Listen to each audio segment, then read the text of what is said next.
வணக்கம் நண்பர்களே. இன்றைக்கி தமிழ் சினிமாவில் கேலிக்கூத்து, அயோக்கியத்தனம் அதை பற்றி பார்ப்போம். தமிழ் சினிமாவில் 99% மக்கள் அயோக்கியத்தனம் செய்பவர்கள், உங்கள் சம்பளத்தை கொடுக்காதவர்கள், பெண்களை மானபங்கப்படுத்துபவர்கள், தொழிலாளிகளை மதிக்காதவர்கள், இவர்கள் நிறைந்த ஒரு கூடாரம்னா அது தமிழ் சினிமா தான். நீங்கள் ஒரு இளைஞர் தமிழ் சினிமாவுக்கு வரணும்னு ஆசைப்படுறீங்கன்னா, நான் சொல்கிற ஒரு சிலரை பார்த்து நீங்கள் சர்வ ஜாக்கிரதையாக இருக்கணும். ஆனால் இவர்கள் மட்டும்தான் இப்படியா அப்படின்னு கேட்டால் இல்லை. இது என்னுடைய பர்சனல் எக்ஸ்பீரியன்ஸு. இதை விடுத்து தமிழ் சினிமாவில் 99% மக்கள் அயோக்கியத்தனம் செய்பவர்கள். அதில் முதல்ல he takes the cake Baker இந்த பேக்கரின்னு இங்கிலீஷில், அது பார்த்திபன். அப்படிப்பட்ட ஒரு போலித்தனமான மனிதனை உலகம் முழுவதும் நீங்கள் சல்லடையை வைத்து தேடினாலும் கிடைக்க மாட்டார். மேடையில் ஒரு மைக்கை கொடுத்து பேச சொன்னால் தன்னை விட புனிதமான ஒரு ஆத்மா இந்த உலகத்தில் பிறக்கவே இல்லை என்பது போல் பேசுவார். ஆனால் அப்படி அயோக்கியத்தனம் செய்வார். உங்களுடைய வளர்ச்சியை தடுப்பதில் முதல் தரமான ஒரு மனிதராக பார்த்திபன் இருப்பார். இப்போ லேட்டஸ்ட்டாக ஊடகங்கள்லாம் அவரை பற்றி வந்த விஷயங்களை நீங்கள் பார்த்துருப்பீங்க. ஆந்திராவுக்கு போனால் நேனு நாயுடுங்கிறது, இங்கே வந்தாச்சுன்னா நான் தமிழன், பச்சை தமிழனுங்கிறது, இப்படியே பச்சோந்தி மாதிரி வாய்ப்புக்காக தன்னுடைய நிறத்தையே மாற்றிக்கொள்பவர். அவருடன் நட்பு முறையில் கூட உங்களால் பழக, அதாவது ஒரு நிமிடம் கூட அவருடன் நீங்கள் பழக லாயக்கற்றவர் அவர். அதனால் அவர், அதுக்கப்புறம் ஜெயராமனும் அதே மாதிரி தான். அப்படிப்பட்ட சூது, மனிதன் வாழவே கூடாது, தன்னை தவிர வேறு யாரும் வாழக்கூடாது அப்படின்னு கங்கணம் கட்டி வாழ்ந்து கொண்டிருக்கும் ஒரு மனிதன்னா ஜெயராமன். அதுக்கப்புறம் வெற்றிமாறனை பற்றி ஏற்கனவே சொல்லியிருக்கிறேன். அப்படி அரசியல் செய்வாப்பில், அதுவும் திராவிட அரசியல், உங்களுக்கு கேட்க வேண்டிய அவசியமே கிடையாது. இன்னொருத்தனை போட்டு வாங்கிறது, அதுக்கப்புறம் அவமானப்படுத்துறது, அவனுக்கு நடிக்க தெரியலைங்கிற மாதிரி ஒரு பிம்பத்தை உருவாக்குவது.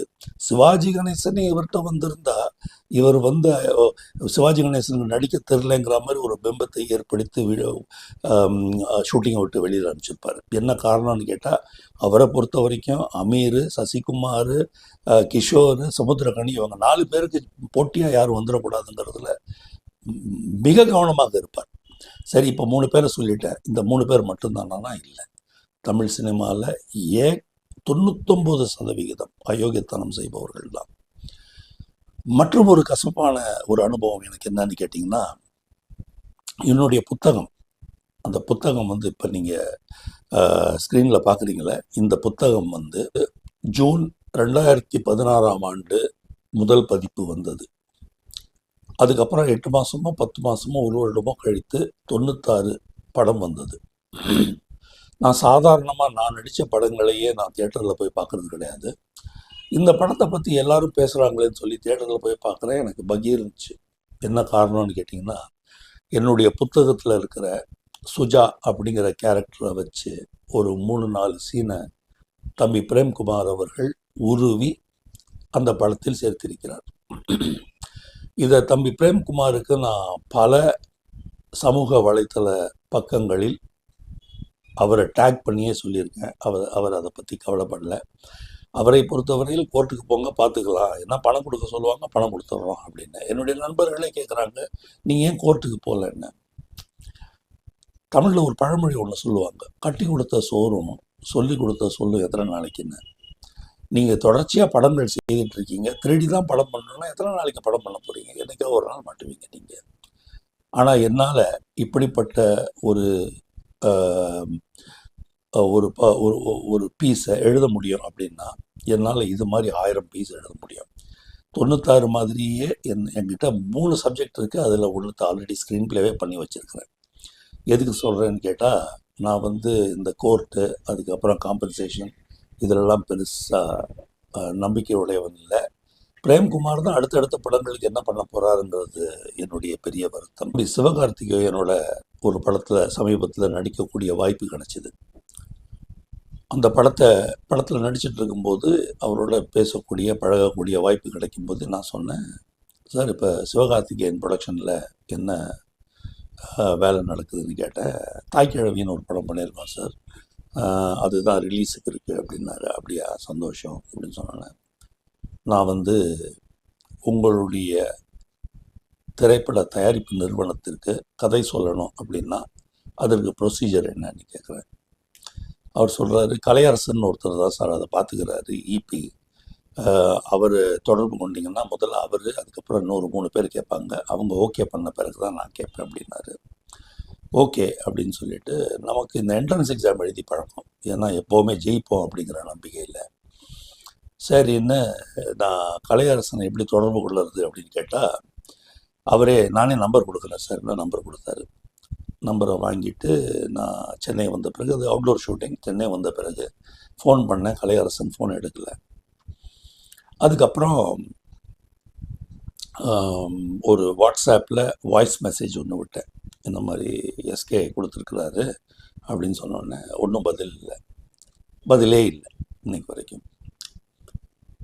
தமிழ் சினிமாவை பொறுத்த வரைக்கும் நீங்கள் வந்து ஒரு விஷயத்தை எப்படி கையாளுவார்கள் என்றால், அவர்கள் ஒரு விஷயத்தை அப்படியே விட்டுடுவாங்க. அதை வந்து ஒரு உதாரணம் சொல்கிறேன் கேளுங்க. ஷூட்டிங் போகும்போது 7 மணிக்கு ஸ்பாட்டில் இருக்கணும்னு ப்ரொடக்ஷன் மேனேஜர் சொல்லிடுவார். நம்ம வந்து 6 மணிக்கு கிளம்பிடுவோம். கிளம்பி போட்டு போயிட்டுருப்போம். ஃபோன் வரும், சார் எங்கே இருக்கீங்க சார்? இப்போ தாங்க சைதாப்பேட்டை தாண்டுறேன். அப்புறம் ஒரு 15 நிமிஷம், சார் எங்கே இருக்கீங்க சார்? திருவான்மையூர் வந்துட்டு சார். இப்படியே 15 நிமிடத்திற்கு ஒரு முறை தயாரிப்பு நிர்வாகியிடமிருந்து ஒரு தொலைபேசி அழைப்பு வரும். நீங்கள் அந்த போய் சேர்ந்த பிறகு மேக்கப் போட போயிடுவோம். ஷூட்டிங் முடியும், படமும் முடிஞ்சு போயிடும். அதுக்கப்புறம் சம்பளத்துக்கு நம்ம ப்ரொடக்ஷன் மேனேஜருக்கு ஃபோன் பண்ணுவோம். அவர் ஃபோன் எடுக்க மாட்டார். 2 வாட்டி பண்ணுவோம். 3 நாள் கழிச்சு மறுபடி பண்ணுவோம். ஒரு 2 வாட்டி 3 வாட்டி பண்ணுவோம். அவர் ஃபோன் எடுக்க மாட்டார். தமிழ் சினிமாவை பொறுத்த வரைக்கும் இந்த ஃபோனை எடுக்காமல் இருக்கிறது ஒரு கல்ச்சர். அது ஒரு கேவலமான, ரொம்ப கோழைத்தனமான ஒரு கல்ச்சர் அப்படிங்கிறது வந்து இன்னும் தமிழ் சினிமாவில் பலருக்கு இன்னும் புரியலை. இப்போ வந்து அதே ப்ரொடக்ஷன் மேனேஜர் ஃபோன் பண்ணும்போது நான் படுத்து தூங்கிக்கிட்டே, சார் வந்துட்டேன் சார், சைதாப்பேட்டை வந்துட்டேன் சார் அப்படின்னு ஃபோனை வச்சுட்டு, மறுபடியும் ஃபோன் பண்ணும்போது, சார் திருவான்மையூர் வந்துட்டேன் சார் அப்படின்னு சொல்லி ஃபோனை வச்சுட்டு நல்லா கவுந்தடிச்சு படுத்துட்டு இருந்தேன்னு வச்சுக்கோங்க, என்ன ஆகும் ஷூட்டிங்? இவங்க அதை யோசிக்கிறதே கிடையாது. அதாவது அவர்களுக்கு தேவையான நேரத்தில் ஃபோன் பண்ணுவாங்க, அந்த ஃபோனை எடுக்கணும். அவங்க வேலை முடிஞ்ச பிறகு நம்ம தேவைக்கு ஃபோன் பண்ணும்போது ஃபோன் எடுக்க மாட்டாங்க. இந்த ஃபோன் எடுக்காத கல்ச்சர் இருக்குது பாருங்கள், தமிழ் சினிமாவில் அதிகம். அதே தான் எஸ்கே ப்ரொடக்ஷன்லேயும் ஆச்சு. என் வீட்டில் வேலை செய்யும் வேலைக்காரம்மா 20,000 ரூபாய் சம்பளம் வாங்கி கொண்டு யாராவது ஒருவர் 25,000 ரூபாய் தருகிறேன் என்றால் என்னிடம் வந்து அழகாக ஒரு பொய்ய சொல்லுது. சார் புருஷனுக்கு உடம்பு சரியில்லை, ஆஸ்பத்திரியில் சேர்த்துருக்கு, 2 வாரம் கூட இருக்கணுமா, நான் வேறு ஆளை கொண்டு வந்து விடட்டுமான்னு கேட்குது அழகாக. அதே மாதிரி இந்த கலையரசன் ஃபோன் எடுத்து, சார் இப்போ தான் ஒரு படம் முடிஞ்சிருக்கு, ஃபைனான்ஸ் கொஞ்சம் அப்படியே வெளியில் வாங்கினது டைட்டாக இருக்குது, இல்லை ஏதோ ஒரு காரணம், 1000 காரணம் இருக்குது சொல்லி, சார் 1 வருஷத்துக்கு அப்புறம் தான் அடுத்து கதை கேட்க போகிறோம், நான் சொல்லி அனுப்புகிறேன்னா முடிஞ்சு போச்சு. நீங்கள் அதுக்கப்புறம் 3 மாதத்துலேயே இன்னொரு ப்ராஜெக்ட் ஆரம்பித்தாலும் நான் வரமாட்டேன், அது வேறு விஷயம். ஆனால் நானே ஃபோன் நம்பரை கொடுப்பேன். அதுக்கப்புறம் நானே என்னுடைய எக்ஸிக்யூட்டிவ் ப்ரொடியூசர்கிட்ட ஃபோனை எடுக்காதுன்னு சொல்கிறது என்ன குழந்தைங்கள்ட்ட விளையாட்டு காட்டுற மாதிரி விஷயமா இது. இது வந்து தமிழ் சினிமாவில் இது கல்ச்சர். அதாவது ஒரு எஸ்கேயை மட்டும் சொல்லலை, ஒரு ப்ரொடக்ஷன் மேனேஜரை மட்டும் சொல்லலை. இந்த ஃபோனை எடுக்காதது இருக்குது பாருங்கள். என்னுடைய வேலை முடியும் வரை நான் ஃபோன் பண்ணுவேன், நீ ஃபோன் எடுக்கணும். என் வேலை முடிந்த பிறகு நீ ஃபோன் பண்ணுவேன், நான் ஃபோன் எடுக்க மாட்டேன். அப்படிங்கிறது வந்து எவ்வளோ ஒரு அயோக்கியத்தனமான ஒரு கல்ச்சர்ன்றதை பாருங்கள். தமிழ் சினிமா உருப்படாமல் இருக்கிறதுக்கு காரணம் இது. இந்த கல்ச்சர் மட்டும் இல்லை, இது மாதிரி பல விஷயங்கள். அமெரிக்காலே பேங்க்கு ப்ரொடக்ஷனுக்கு ஹாலிவுட் படங்களுக்கு பணம் கொடுக்குது. எது மேலே? ஸ்கிரிப்ட் மேலே. அவன் ஸ்கிரிப்டை நம்புகிறான். ஸ்கிரிப்ட் மேலே. இங்கே வீடை வச்சா தான் பணம் கொடுப்பான். ஏன்னா இன்னும் நம்மளுடைய தமிழ் இந்திய வங்கிகள் இருக்க அதை சினிமாவை ஒரு இண்டஸ்ட்ரியாகவே இன்னும் கன்சிடரே பண்ணல. என்ன காரணம்? இப்படிப்பட்ட விஷயங்கள். இது என்னைக்கு மாறுதோ அன்னைக்கு தான் தமிழ் சினிமா உருப்படும். நன்றி நண்பர்களே. இன்னொரு வீடியோவில் சந்திப்போம்.